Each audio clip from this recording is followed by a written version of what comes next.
What's going on, everybody? Welcome to the Stokastic.com MLB. We'll call it strategy show live before lock. Does it matter? We're here. Yeah, Nate, it's starting at 11. So here's the deal. Typically it would start at 12, but I have a call I have to be on at noon. So we're moving it to 11. It makes very little difference. We'll get everything done that we need to get done. Yesterday was supposed to be at 12, but it was scheduled for 11 and we had to change it. Apologies in advance. These type of things are going to happen. I will say though, I'm willing to take responsibility for plenty of things. That was not my fault. Anyway, happy to have you guys here. If you don't mind, take a single second, atone for your sins this fine morning. Hit that thumbs up, subscribe to the channel. It's free. I appreciate you for it. In all seriousness, it goes a long way. So if you think I just say that to listen to myself talk, I promise you it's the opposite. I wouldn't say shit if I didn't have to, but it goes a long way. Even leaving comments down below, all that stuff helps us get this content out to more people and it gets recommended more. Yeah. Larry, it's never your fault. See late start every week on Tuesday, NFL. Dude, Jordan Klein overslept. Like I'd be calling him. I'd be calling that guy going, yo, get your ass up. I'm up at 6 a.m. every day. I got 2 young kids. And if it was my fault, maybe I wouldn't tell you anyway. So who knows? But I'm glad you guys could join. We got 4 games for a Thursday. Okay. Like pre-game, pre-slate. It ended up being pretty good. And, you know, if you watched, when I tell you guys that, like seeing how sharp action can move prop lines, particularly in the strikeout department and stuff, it says a lot. You know, I saw a lot of sharp action coming in on these unders for that Milwaukee game, or I'm sorry, for the Detroit game and the Detroit San Diego game. And I mean, like the total came down. You're seeing a ton of these under hit props getting steamed hard. And then the strikeout props on Reese Olson getting steamed up, total pitching outs, right? All of this stuff, under on walks. Reese Olson was dominant. Guy had like 60 pitches through 6 innings. He could have kept going.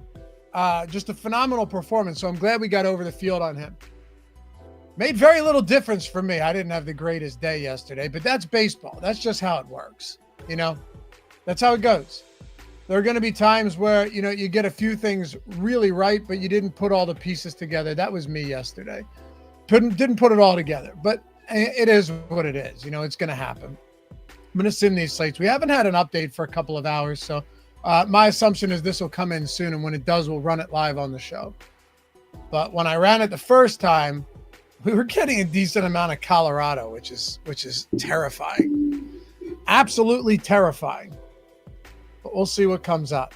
Now, listen, this is one of those slates where it's only 4 games, but you have Landon Root, you have Garrett Crochet, and let's not bury the lead. You have a projected 75% owned Cole Ragans against the Colorado Rockies today. Cole Ragans against the Colorado Rockies. The guy's got a 33% strikeout rate on the season. He's been fantastic outside of that last start. I love this lefty, man. Cole Ragans, one of the best pitchers in baseball. Absolutely love him. But so is Garrett Crochet. And Roop, you got some really good young pitchers towing the rubber today. And you know what? As gross as it may sound, oh, they just updated it, Larry? Thanks. So what, right after I started? Yeah, look at that. All right, so we'll wait till ownership updates in a minute, and then we'll run that again. We'll talk ourselves through this for a second. Chris Paddack, as gross as it may sound, and thanks, Larry. Chris Paddack is somebody that's got to be viable today. I don't know if you guys look at implied totals like I do and pay attention to this stuff. I would recommend you do, just to get a better understanding of, you know, the lay of the land. But look at the lowest implied total. It is not Colorado against Cole Ragans. It is not Seattle against Garrett Crochet. It is not Milwaukee against Landon Root. It is the Chicago White Sox against Chris Paddack. Yeah, that's the lowest total. So should we can we get a little bit into the weeds? Because I think you guys might appreciate this. You look at Chris Paddack on the season, and you don't expand anything. You just look at his overall performance. You'd go, hey, this guy has been absolute dog shit, right? I mean, he's been bad. But it's kind of funny because his last 2 starts have not been bad at all. Combined 10 innings pitched, 2 combined earned runs, and 11 Ks. The one that blew him up, his worst start of the season, was his first start of the season against this very same White Sox team where he coughed up 9 earned, 3 home runs in 3 1/3 innings. Yeah, so the one start that is basically pushing all of the stats down and it's basically pushed all his averages down for Chris Paddack. Again, if you're not expanding and looking at game by game and looking, zooming out, was this same White Sox team. Now, does that mean anything game over game? No, I'm not going to pretend it does. But at the same time, I don't think it's unreasonable to assume that if the White Sox are getting 0 ownership today and Chris Paddack's going to be super chalky, I genuinely don't think it's unreasonable that we at least consider getting to a little bit of the White Sox. Are you guys opposed to that? Like if you guys were going to some of these potentially lower owned stacks, right? Perfect. 57 seconds ago, update on the top stacks tool. If you were trying to get to some lower owned stuff, would you rather be getting the Cole Reagans or the White Sox? Now, understandably, the White Sox are getting a little bit more ownership than the Rockies. The Rockies are far and away the lowest owned team, and I get that. They should be against Cole Reagans. But are there any of these spots you look towards and you go, hey, that is worthwhile? Milwaukee against Landon Root. Mind you, this is in San Francisco. Tough park. Wind's blowing out, but still tough park and like 60 degrees.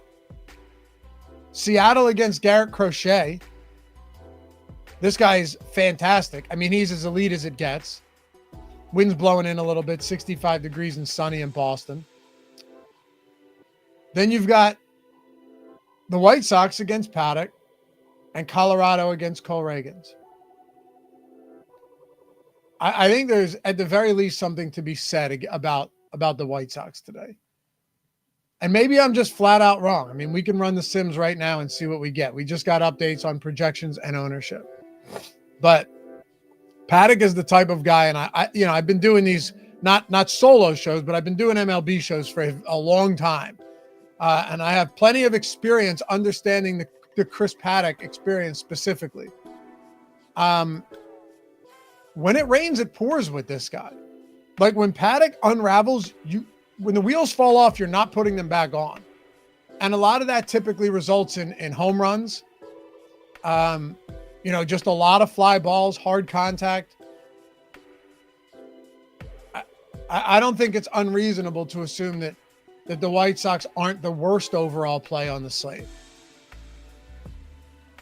Or Chris Paddack just has a great game like he did against Atlanta or Detroit. And by great, relative to his price point and his individual skill set. But between Crochet, Reagans, Landon Root, and Chris Paddack, that's where the large majority of pitching ownership is going to go today. I think so, at least. Unless you guys have someone else.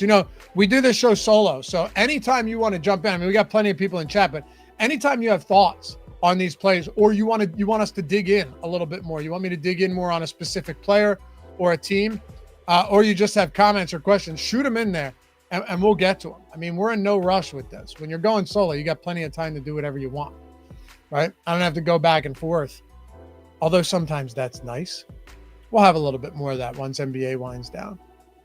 Arcatelza, Marquez might deal. Yeah, I mean, I don't know, dude. I try not to get too much into the weeds with these guys, like Marquez. Mind you, this game is the first of a doubleheader, right? So they play again right after this. And I was trying to see if the lineup was markedly different than what we expected, and maybe they were deferring some of these spots, regular starters to the second game. But that's not the case. That is not the case. Pretty much just looking over this. Yeah, I mean, it looks Looks pretty normal. Nothing that really stands out. And MJ Melendez is gone. That guy had been absolutely pitiful. When did they get rid of him? Like 5 days ago? Makes their lineup better, honestly. So yeah, this is never a team that I'd consider a juggernaut. And Marquez, to his credit, is pitching outside of Coors. That helps, even if it's, early in the season in the spring with colder weather. But he's been putrid. This guy has been bad. He had one good start. Outside of that, he hasn't been able to. It's ultimately with him and Marquez. You have to ask yourself, okay, do I like him because he's cheap and because no one's playing him, or is there something that stands out about a pitcher that adds interest? Like Reese Olson yesterday for me. I'm seeing that his strikeout prop continuously is getting steam to the over, and I'm thinking, wow, all right. And I there's ways to identify like where there are sharps on specific props, putting a lot of money down, right? Like getting a lot of money down on a position. And there was a lot coming in on Reese Olson, on every over for Reese Olson except walks, which the under was coming in on. So I like to use that as guidance sometimes. If there's spots like this, and I'm looking at Marquez, a guy who over the last season plus has a sub 15% K rate and a K minus BB rate of, dude, these are just, oh, that's right. He got hurt last year, or was he in the, one way or another, he's bad. Like he has a 3.9% K minus BB rate this year. If there's one thing he does well, and he always has, it's not give up a ton of fly balls, not give up an insane amount of hard contact. But all in all, Marquez probably not somebody that I look to get different with today. I think there's other ways to do that. If you like him, go for it. Kansas City's not a juggernaut. All right, let's see. Are we getting any White Sox exposure? We're really not. Getting a lot of Minnesota. A lot of Minnesota against Smith. Seattle against Crochet. That's scary. Colorado against Reagans. God, is this just going to be like a flat-out contrarian type slate? Wow.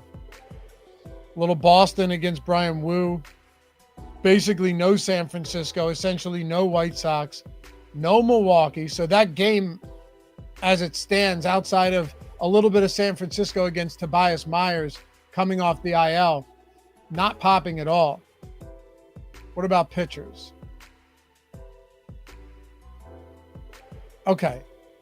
All right. So, pretty spread out exposures here between Landon Root, Garrett Crochet, Cole Reagans, and Chris Paddack. I had a sneaky suspicion, and I assume you guys did as well, that when we ran this, we would be getting majority those four guys. I don't mind that exposure at all, for being honest. Like, if I'm getting on a two-pitcher site, essentially between 40 and 50% of all four of those pitchers, three of whom are elite, and one of whom has a matchup against the team with the lowest total on the slate and is arguably as bad offensively as the Colorado Rockies, I'm okay with that. What scares me is this. This is what scares me. Outside of Minnesota, you're looking Seattle.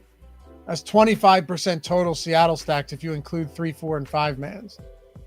That's around 20% Colorado between 3, 4, and 5 man stacks. Decent amount of Kansas City against Marquez. You're looking at 16, 17%. Decent amount of Boston. So it's pretty spread out. The scariest one is Seattle. But this is where, at the end of the day, money is made.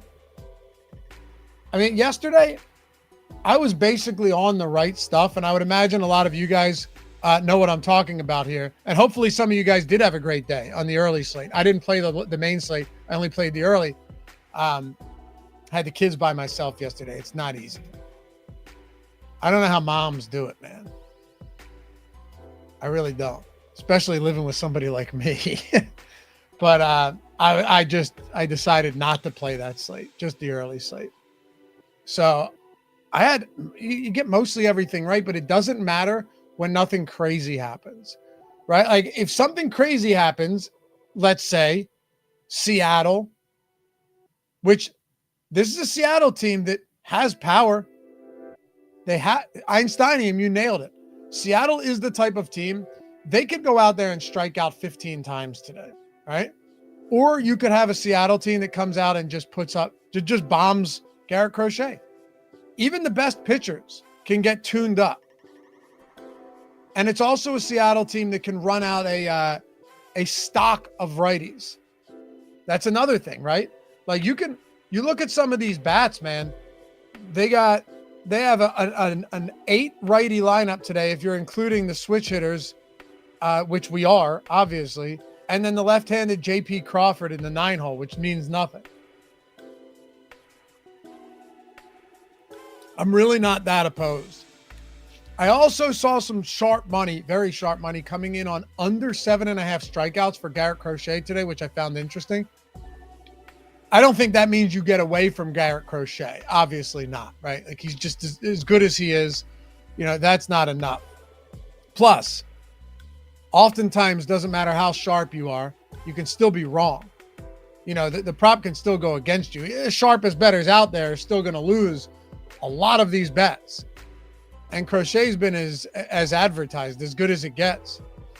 So I think both of these guys, and this is not fence riding. This is not trying to say, oh no, let's just do both. Because I hate when people do that. But in baseball, you can absolutely do that. And oftentimes you should. On small slates like this with 4 games, if you have an opportunity to get exposure to two spots, where in one spot you're getting Garrett Crochet, and he's 47% owned. And I believe from when we looked at, we're about with the field on him. Is that right? Yeah, we are actually, given our ownership projections and not the pool ownership here, we are identical in exposure to what we're projecting him to be owned in a large field contest today. Let's say the relay throw. It's good to do that as well, but why would you not look to get to some of, say, Seattle against Garrett Crochet as well? Kansas City is going to be wildly popular. I mean, stupidly popular.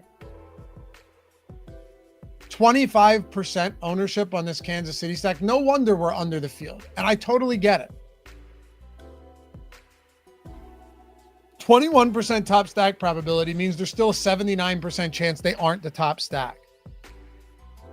Right? At the end of the day, is it worth hitching your wagon to a 25.6% Kansas City team?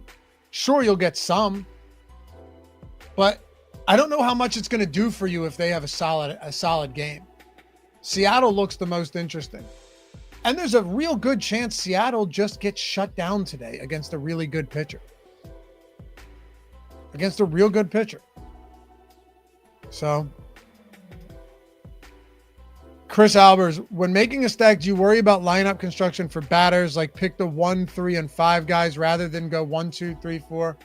No, I mean, it helps if you're getting the correlated, 1, 2, 3, 5, 6 or something, but it's not, if you look at how the Sims spit out lineups, it's not always like that.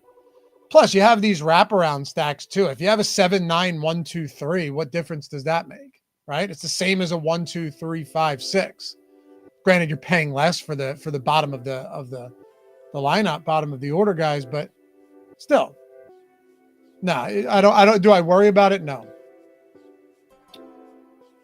Trey, on and off rain in Minnesota. Yeah, from everything I looked at, Minnesota was the one game that doesn't look great. That's the one game that doesn't look great.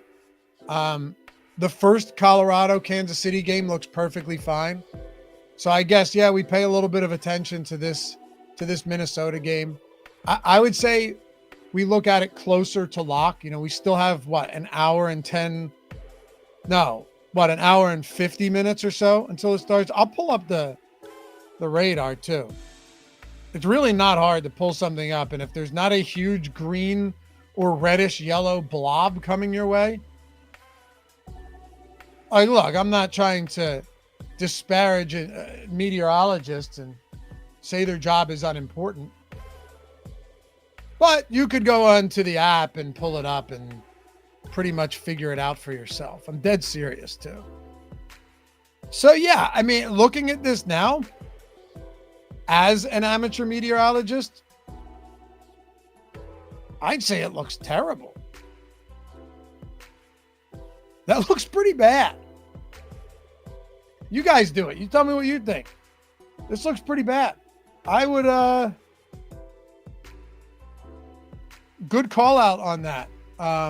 Who was that? Trey? Yeah, good call on that, Trey, because when I looked earlier in the day, it wasn't as bad. Roger, nothing severe. Yeah, I don't see anything severe, but if it's going to be like legit steady rain and like you said, that dark green on the radar, that's heavier than the light green. Do they play through this? I don't know. The good news is that with this big green blob, as I'm referring to, coming towards Minneapolis, I would say that if they're going to call it, they call it ahead of time. Or they push it, and then it doesn't matter. So we'll pay attention to that. Make sure if you're building lineups out, if you're using the Sims, that you're making sure you have the most current update and you're paying attention to weather. So one thing that you can do, guys, one thing that you can do is you can go in and if the games are starting and you don't have confidence in this game, fortunately, it is the first game to start. So let's hope they make a call. If they don't, and you're saying, I want to get less of this, or I want to do something different with this, you can go into the Sims and you can either do, this will be helpful for you guys, exposure caps, right? And you can bring exposure down on pitchers, on stacks, on hitters, on all of that stuff. You can do all of that. Excuse me. My eyes are itching. I'm sneezing. These allergies out here, I don't get them bad, but even I've been a little bit impacted by this pollen. Man, it's everywhere. Like my car was coated the other day just from driving. You can do exposure caps, or you can just go in on projections and zero these guys out. That's one of the best ways to do it. Trey said, he did say if the tarp comes out, it'll be trouble most likely. Again, pull it up yourselves. This is what's good about this. I'm just relaying information that I'm looking at. I'm no genius, right? Pull up whatever app you use, the Weather Channel, whatever it may be, and go into the radar and hit play on the radar and see how it's coming in. It looks like it's going to be over Minneapolis all day, like right around the start of game time. So that seems troubling to me. If you're playing the bats, all right, maybe that's a little bit different. But for Chris Paddack, I think it looks bad for Paddack. That does not look good for Paddack. But you guys tell me. For now, we'll run it as if he's in. But what we could do, yeah, Trey, I explained that to somebody once. And I said it on a playback show, as a matter of fact. And a lot of people told me I was a moron for it. Moron for many things, but not a moron for that. And I believe, Trey, if you look it up, I believe it's actually not just 70% of the area. There's a combination of things. It's the area plus something else. Look it up and then get back to me on that. Chat GPT that. I recently looked it up again, and it's a little bit more complex than that. But the fact of the matter is it's going to rain in Minnesota. Otherwise, who gives a shit? All right. So right now, we went over our stack exposures. We went over our pitching exposures. What I think, should we zero out this game and just see what, should we zero out this game and just see what we get? I think that might make sense. I'll do it the simplest way. This isn't how I would do it when I have more time, but I don't want to bore you guys. So let's take Paddack to 0. I don't think we have to worry too much about him and Marquez, but we'll take him to 0. And then stack exposures. We'll take Minnesota and the White Sox to 0. And man, that's tough if it brings you down to a 3-game slate with a lot of good pitchers. Our Seattle stacks won't look as great there. Maybe they will. Maybe everyone will just pile on to Kansas City instead. Wouldn't that be interesting? If everyone just decides to pile on to Kansas City, maybe Boston against Brian Wu, maybe even San Francisco against Tobias Myers. Let's see. Let's see if it does anything different. All right, so we have 150 favored. Just essentially, that's the most basic way of eliminating this game, but I'm doing this, you know. Oh, I took out Marquez. Thank you, Arcatelos. I was thinking Kansas City, Colorado for some reason. I got the right stacks out, right? Right? I took out White Sox and did it not take? Hold on. White Sox and Minnesota. All right, we want these at 0. All right, set exposures. Let me make sure that took.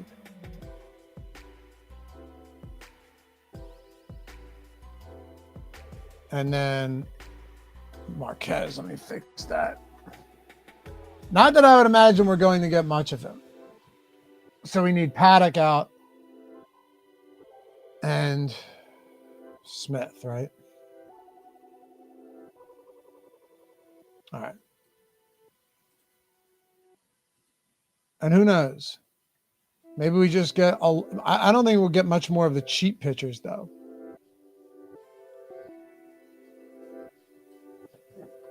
Zero. And I already took Paddack out, so we're good there, right? Okay, let's try it. Here we go. Exposures, stack exposures first. Are we getting to more or less Seattle? A little bit more Seattle. See, that actually brought Kansas City up a lot. Interesting. So now we'd actually be getting over the field overall on Kansas City. All right, Boston, as I figured. And then even Colorado here against Cole Reagans, but we were already getting some of them. So this is fascinating. Even with the removal of that Minnesota and White Sox game, look at this, guys. San Francisco and Milwaukee, still a game that is not really getting, that we're not getting to. Even when you make this essentially or effectively a 3-game slate. Even if you make this a 3-game slate, you don't get much. I thought we'd get a little bit more of San Francisco, if I'm being honest with you. I mean, we're getting 9%, but I thought we'd get a little bit more. I know it's I know it's not a good park, but still, I thought we'd get a little more. So pitcher exposure, let's see. Yeah, okay. So you guys see what happened here? Hopefully you can see the screen okay. I tried to zoom in as much as I could without it looking absurd. Right, without it looking like, you ever see, a senior citizen's iPhone that they don't know how to use? The letters are huge block letters. Sad. Landon Root, 59%. Reagan's 56. Crochet, 50. So all 3 of those guys came up. Brian Wu is the other beneficiary here. So Marquez doesn't move. Tobias Myers doesn't move. Brian Wu, from what we had earlier, which was what, like 13%, he came up. What's interesting here is if this game, let's talk through this for a second. If this game, and yeah, for sure, Larry, it absolutely makes sense that it would come up, because where else are you going to go to? You kind of have to just eat it at that point. If this game doesn't get rained out, right? And if the slate's about to start, and there's no postponement, and there's no delay, but we're looking at this weather and thinking, this looks rough.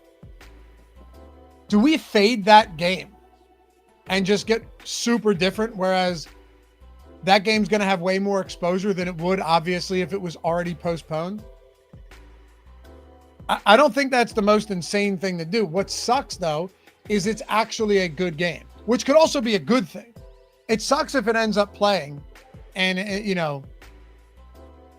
if that game ends up playing and is unaffected by the weather, uninhibited by the weather, then we're fucked. But if not, and you have, a significant in-game delay, or the game gets suspended, or the game gets, whatever, once it starts, that could look really good. Really good.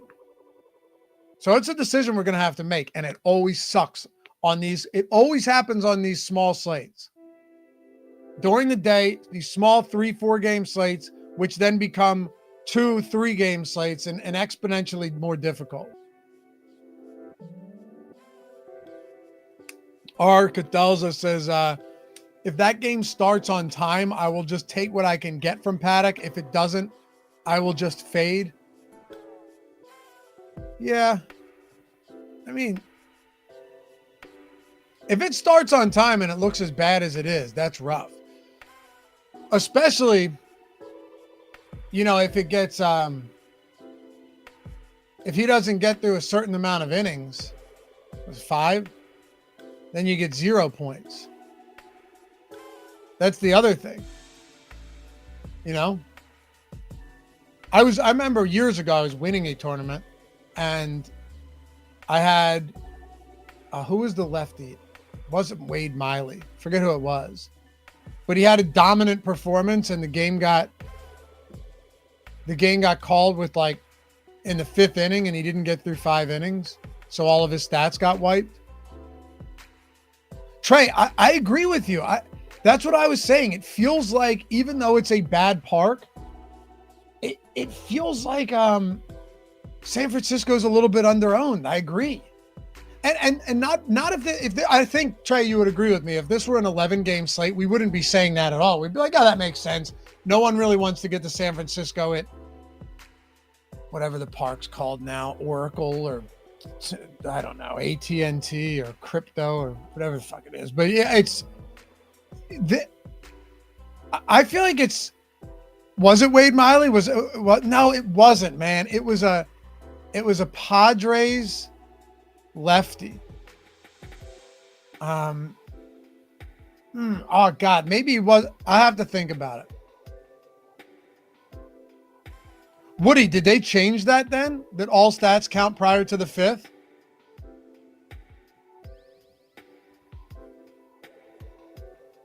I don't know. You'd have to go back and look. Because I can guarantee you we got no points for it. Tobias Myers.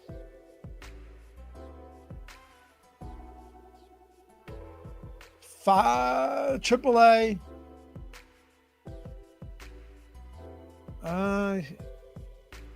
Because it's not like he's bad, right? Tobias, I mean, he has pretty much a cup of coffee at the major league level, but 138 innings last year. The guy pitched a full season. But also, coming back from the IL, making your first start, I don't think it's unreasonable to say that maybe San Francisco has a little bit of intrigue there. Yeah. Do I love the spot? No. What's the total in this game? But it's a 3-game slate. And here's an interesting one.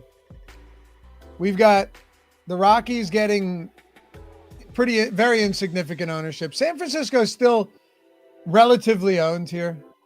So I guess that makes sense. They're tied for the 4th highest owned stack right now. San Francisco, Milwaukee, and Seattle all in that same grouping, which is probably why Colorado looks at least modestly interesting. But man, that team sucks. They are bad. And, it all boils down to this. Look at the Cole Reagans ownership. It really is nuts. If Reagans is in fact going to be that popular, I'd at least be okay getting a little bit of Colorado. Just in the off chance that it's a bad day for Cole Reagans because it's baseball, and baseball will piss on you when you least expect it. 76%. 76% ownership to Cole Reagans today. That's crazy. Adam, that's awesome, man. Congrats. Laffy, just want you to know I took down the solo shot yesterday and $1,000 with the Sims on the early slate. I'm not on social media, so I don't rock the logo. I listen to you every day. Thanks. Congrats, man. I love to see that stuff. Really good stuff. Solo shot's tough to take down, too. It's a pretty large field. It's $1 contest. That's awesome. $1 into $1,000 is great. And for those of you guys that weren't here on Live Before Lock yesterday, our good friend Jorge took down 50K the other day. I think, is it relay throw? I can't remember which it was, but he used the Sims. He DM'd me and he said, hey, Laffy, I want to give back to the community. I want to give back to Stokastic. He asked if he could give away 5 MLB Sims Max packages. That's $175 a package, right? That's so $800, almost $900 in Sims packages, just because he won money and then wanted to give some of it back.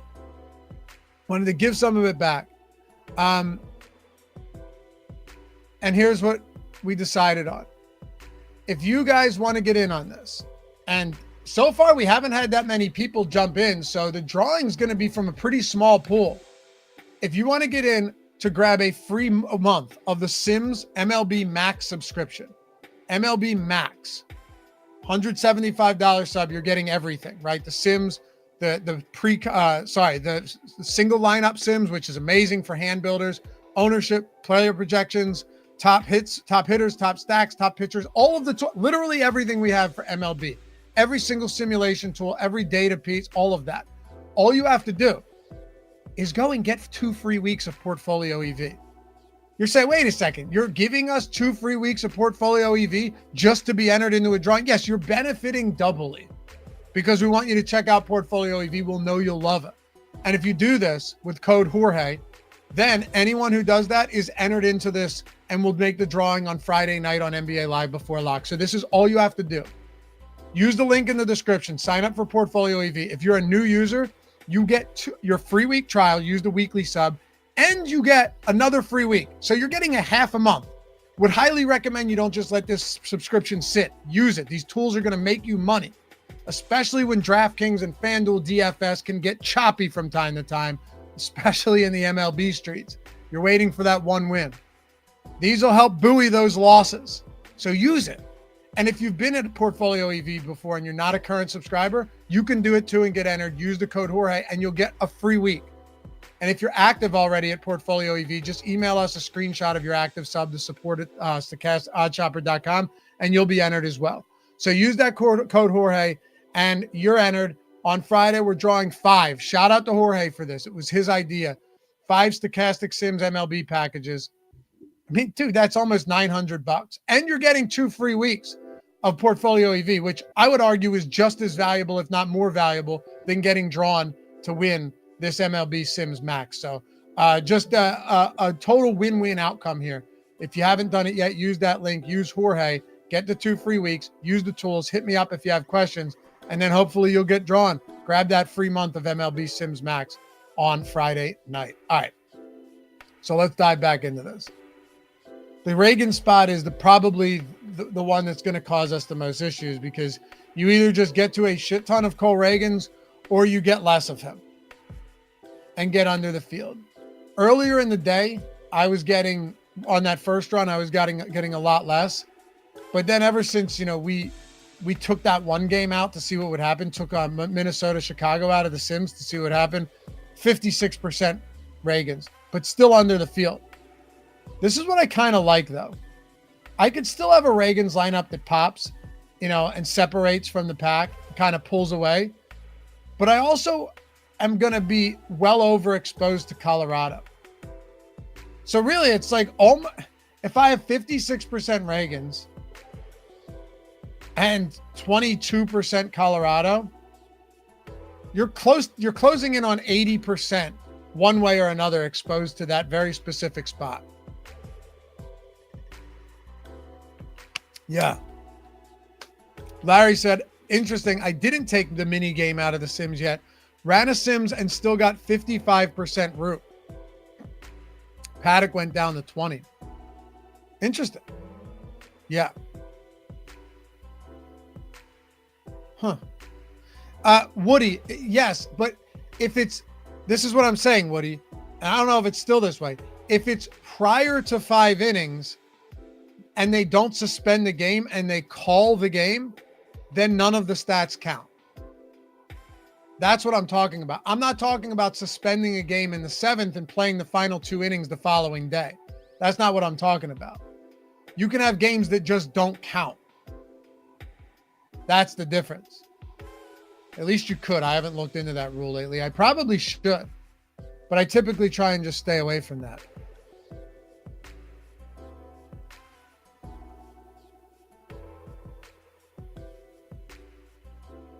So Root, Reagan's, Crochet up at the top. Oh, and one more thing, guys. If you just wanted to get the Sims for free, sign up with any of our sportsbook partners. That link down there that says sign up with our partners, get the Sims free. Literally just click claim offer if you're in a legal or non-legal betting state, whether it's these pick'em sites or the sports books. Get your bonuses there, sign up, and all you have to do is deposit $5 or $10, whatever the minimum is, place a bet, and then take a screenshot of your welcome email and your first settled bet. Email support@stokastic.com and get it all for free. If you do it 5 different sports books, you have 5 months of whatever sports you want. You want to get PGA, NASCAR, MLB, NBA, and UFC Sims? You can do that. You can do that. So just follow those 4 steps. Wanted to make sure that everybody knew there are other ways to do it outside of just that. But yeah, I mean, I think we've done in the last 45 minutes a pretty solid job. Oh, they did change it. That's what I was asking, Woody. They changed it a few years ago. Okay, because I knew for a fact I've had games, without question, where it did not go 5 and everything was canceled. I've had that several times, and it sucks. All right, so yeah, that's it. I think we got it covered. Good 45 minutes for a 4-game slate, possibly a 3-game slate. I'll leave you guys with this. Let's wrap this up. Right now, highest exposed guys, if you had the Minnesota and Chicago game in, would be Reagan's, Crochet, Paddack, and Landon Root. I think that's the way it should be. If you were to go and exclude that game, you're going to get more Reagans, you're going to get more Root, you're going to get a lot of Crochet, and Brian Wu is going to come up. But oddly enough, Tobias Myers, not only Tobias Myers, but that whole game outside of Landon Root, meaning hitters, is still you're still going to be very underexposed to that, which I found to be surprising, but it makes sense. And then as far as stacks are concerned, you would be getting more Colorado for sure, and a lot more Kansas City. If you're playing that game and you know what, you want to roll the dice, you're going to get more Boston, Seattle, less Kansas City, but still about 16 total percent, at least in the run that I did. And you're still going to get a little bit of Colorado. And Minnesota is going to be your highest exposed stack. I'd be pretty certain that anyone who runs the Sims is going to end up getting a lot of Minnesota and a lot of Chris Paddack. So yeah, that's where we're at right now. We still have an hour and like 20 minutes, 25 minutes until first pitch for that Minnesota game. So as you're building lineups, keep that in mind. I'm going to wait until we draw closer to that and then make a final decision. But whether you're hand building or whether you're using the Sims or whether you're hand building with the single lineup Sims, that game is one that we absolutely have to watch right now. We got to watch that game. Let me see.